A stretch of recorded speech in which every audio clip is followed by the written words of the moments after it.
नमस्कार मित्रों, मैं आज आपके सामने पैरामीटर ऑफ लॉ के इस एपिसोड में इंडस्ट्रियल डिस्प्यूट एक्ट 1947 से संबंधित प्रोविजंस को बतलाने जा रहा हूँ। यह एक्ट 1 अप्रैल 1948 को एनफोर्समेंट में आया था। It extend to the whole of India including state of Jammu and Kashmir. इस एक्ट में छोटा सा अधिनियम है, 40 इसके अंदर टोटल सेक्शन है तथा 4 चैप्टर में यह बटा हुआ है। इस एक्ट का मुख्य प्रयोजन यह था कि इंडस्ट्रियल पीस एवं harmony between the employer and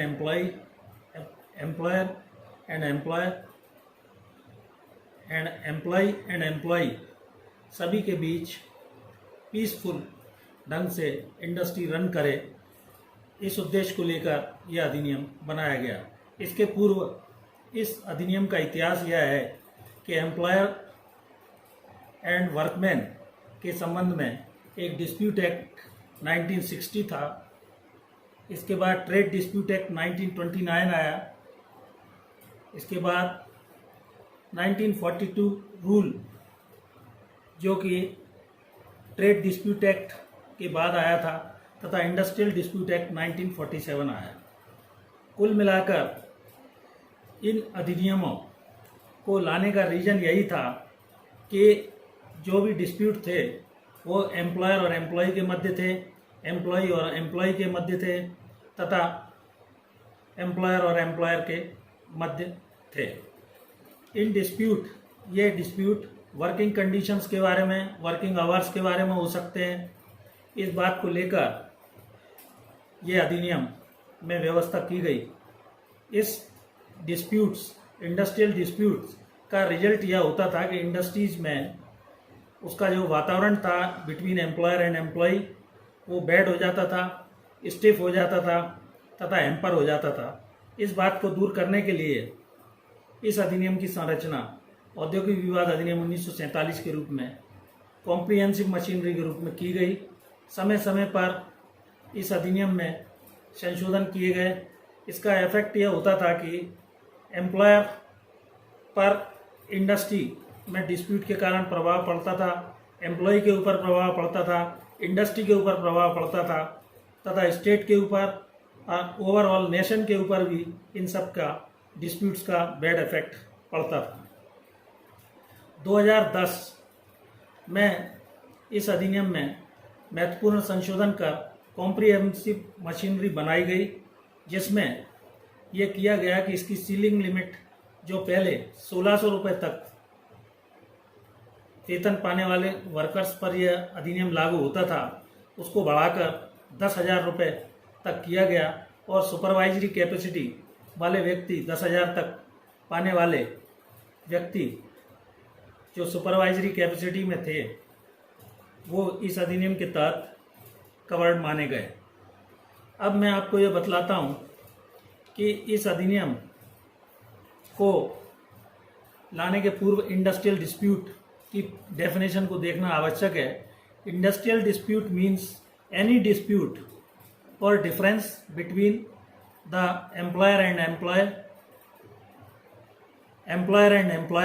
and workmen must be connected with the employment हो डिस्प्यूट या नॉन एम्प्लॉयमेंट से संबंधित हो और एनी कंडीशन ऑफ लेबर से संबंधित हो, जो वर्किंग आवर्स से संबंधित हो सकता है तथा टर्म्स ऑफ एम्प्लॉयमेंट से संबंधित हो सकता है। इसमें ये प्रोविज़न रखा गया है कि एनी डिसमिसल, डिस्चार्ज और रिट्रेंच्ड एम्प्लॉय को भी वर्कमैन की परिभाषा में कवर्ड रखा गया है। लेकिन इस परिभाषा के अंतर्गत नेवल सर्विस, पुलिस, एयरफोर्स और आर्मी के वर्कमैन को कवर्ड नहीं किया गया है। इंडिविजुअल डिस्प्यूट वर्कमैन स्वयं 2010 के संशोधन के बाद गवर्नमेंट को दे सकता है, उठा सकता है, रेज कर सकता है, या सीधा अगर कंसिलेशन में गया है और कंसिलेशन ऑफिसर के यहाँ उसका मैटर सॉल्व नहीं होता है तो वो 45 डेज के अंदर किसी भी कोर्ट में अपना आवेदन लगाने के लिए स्वतंत्र है। डिस्प्यूट के 3 वर्ष तक उसको लिमिटेशन प्रोवाइड की गई है कि वह 3 वर्ष के अंदर न्यायालय के समक्ष अपने वाद को उठा सकता है। पहले सिविल कोर्ट आदि को ये अधिकार दिए गए थे, बाद में इसके प्रोसीजर को जनरली ढीला करते हुए सामान्य ढंग से इंडस्ट्रियल ट्रिब्यूनल, लेबर कोर्ट और नेशनल ट्रिब्यूनल आदि को दिया गया। अब मैं आपको बताता हूं कि इस एक्ट में वेजेस को परिभाषित कैसे किया गया है।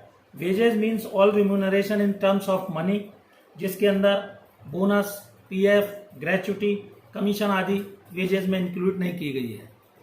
इस अधिनियम की मुख्य विशेषता यह है कि जहां पर जिस इंडस्ट्री या एस्टेब्लिशमेंट में 20 और मोर वर्कर्स होते हैं उनके लिए ग्रीवियंस रिड्रेसल कमेटी बनाई गई है। वहाँ अपना कोई भी विवाद जो dispute between employer and employee पैदा होता है उसे उठा सकता है।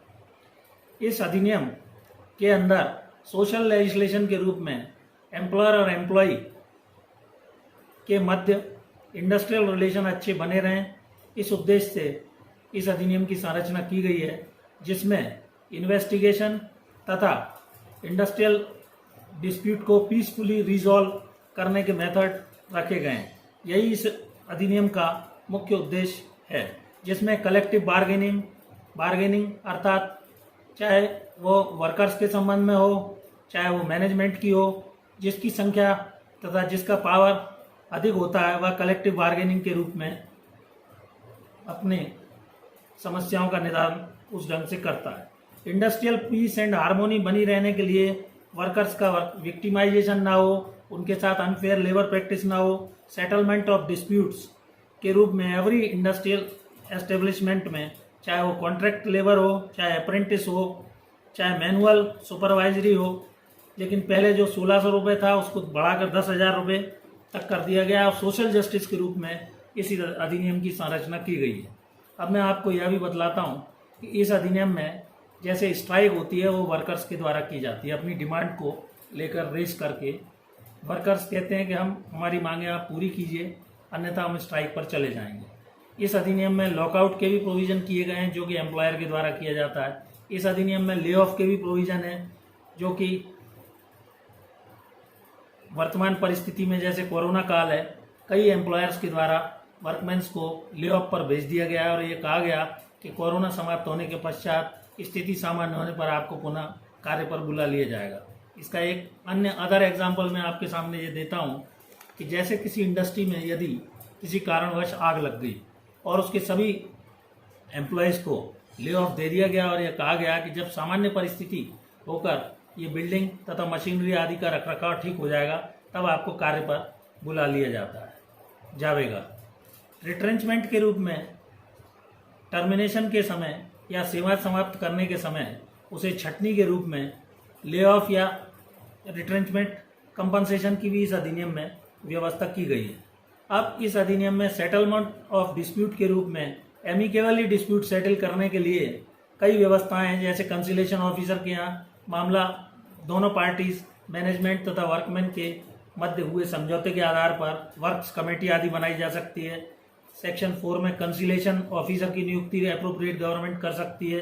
बोर्ड ऑफ कंसिलेशन के रूप में भी एप्रोप्रिएट गवर्नमेंट चाहे तो उसमें एक चेयरमैन, कुछ मेंबर्स इक्वल नंबर में होते हैं, यह भी गवर्नमेंट मैटर को बोर्ड ऑफ कंसिलेशन के द्वारा सेटल करा सकती है। कोर्ट ऑफ इंक्वायरी की भी नियुक्ति एप्रोप्रिएट गवर्नमेंट चाहे तो कर सकती है तथा एप्रोप्रिएट गवर्नमेंट चाहे तो लेबर कोर्ट, इंडस्ट्रियल ट्रिब्यूनल तथा नेशनल ट्रिब्यूनल आदि में भी मैटर को रेफर करके उसका निकाल करा सकती है। इस प्रकार एडजुडिकेशन तथा मैटर को रिजॉल्व करने के 3 मेथड हैं, कंसिलेशन है, आर्बिट्रेशन है तथा एडजुडिकेशन है। इस अधिनियम के अंदर ये बतलाया गया है कि इंडस्ट्री क्या है, इस बारे में कई डिसीजंस अभी तक आए, लेकिन Bangalore water supply versus A Rajappa 1978 के केस में माननीय सर्वोच्च न्यायालय द्वारा 3 टेस्ट इंडस्ट्री के लिए बतलाए गए हैं। पहला यह है कि वो सिस्टमेटिक एक्टिविटी के रूप में कार्य करे तथा cooperation between employer and employee हो तथा workman for production, supply and distribution of goods and services for human want and विशेष के रूप में तभी उसे इंडस्ट्री माना जाएगा। अब इंडस्ट्री से एक्सक्लूड किन किन को किया गया है ये मैं आपको बतलाता हूँ। इंडस्ट्री से एग्रीकल्चर ऑपरेशन को एक्सक्लूड किया गया है, एनजीओज को एक्सक्लूड किया गया है, हॉस्पिटल्स को एक्सक्लूड किया गया है, तथा गवर्नमेंट की चैरिटेबल इंस्टीट्यूशन जो बिना प्रॉफिट के कार्य कर रही हैं, पोस्ट एंड टेलीग्राफ ये जजमेंट के द्वारा किए गए हैं, सेंट्रल इंस्टीट्यूट ऑफ फिशरीज तथा नेशनल हाईवेज में कंस्ट्रक्शन एवं मेंटेनेंस डिपार्टमेंट को भी इससे एक्सक्लूड किया गया है। सिविल कोर्ट को भी पावर दिया गया है कि गवर्नमेंट चाहे तो उस मैटर को सिविल कोर्ट को भी दे सकती है, अन्यथा लेबर कोर्ट, इंडस्ट्रियल कोर्ट और नेशनल ट्रिब्यूनल को भेज सकती है। ऑर्डर यदि अनजस्ट कोई ट्रीटमेंट हुआ है तो उसके संबंध में रेफरेंस करने के बाद अवार्ड के रूप में पारित होगा। ये अवार्ड गजट में नोटिफाई किया जाएगा तथा इसमें ऑल इंडस्ट्रीज कैटेगरीज पर ये एक्ट एप्लीकेबल है। इसके अंदर सबसे बड़ी विशेषता यह है कि इसके अंदर नंबर ऑफ वर्कर्स जैसे फैक्ट्रीज एक्ट आदि में 10 और 20 वर्कर्स को विद और विदाउट पावर डिफाइन किया गया है। इसमें नंबर ऑफ वर्कर्स को इस अधिनियम में नहीं रखा गया है। कॉम्प्रिहेंसिव मशीनरी इस एक्ट में प्रोवाइड की गई है। कंपलसरी एडजुडिकेशन बताया गया है, पीसफुली वॉलंटरली आर्बिट्रेशन है तथा दोनों पक्ष स्वेच्छा से खुशी खुशी मामले को आपस में सहमति के द्वारा अपने ग्रीवियंस का रिड्रेसल करा सकते हैं।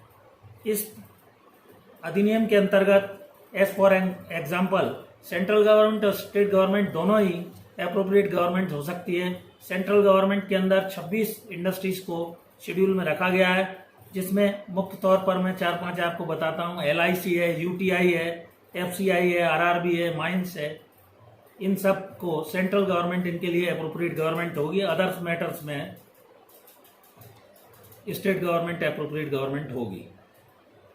अब यदि किसी कर्मचारी को या वर्कमैन को रिट्रेंच किया जाता है तो 3 तरह के वर्कमैन होते हैं जिसका एवरेज पे, जैसे मंथली यदि वर्कर है तो उसके 3 माह के एवरेज पे के हिसाब से रिट्रेंचमेंट निकाला जाएगा वेजेस के हिसाब से।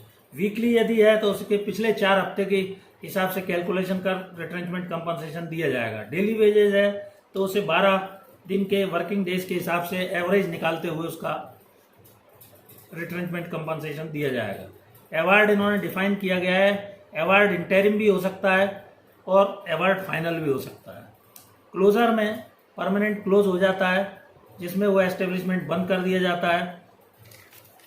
इस अधिनियम में सोच में डिफरेंस होने पर जहां एम्प्लॉयर और एम्प्लॉय के मतभेद उत्पन्न होते हैं, एम्प्लॉयमेंट और non employment, terms of employment या कंडीशन ऑफ लेबर, उसके तहत ही कोई भी झगड़ा उत्पन्न होता है जिसका एमिकेबली सेटल किए जाने संबंधी व्यवस्था की गई है। इंडस्ट्रियल पीस और हार्मोनी बनी रहे, एम्प्लॉयर एम्प्लॉय के रिलेशन अच्छे रहें, इस व्यवस्था को लेते हुए औद्योगिक विवाद अधिनियम की संरचना की गई है तथा कॉम्प्रिहेंसिव मशीनरी भी दी गई है तथा समय समय पर इसमें संशोधन होते रहे जो कि मॉडर्न इंडस्ट्रियलाइजेशन को देखते हुए आवश्यक है।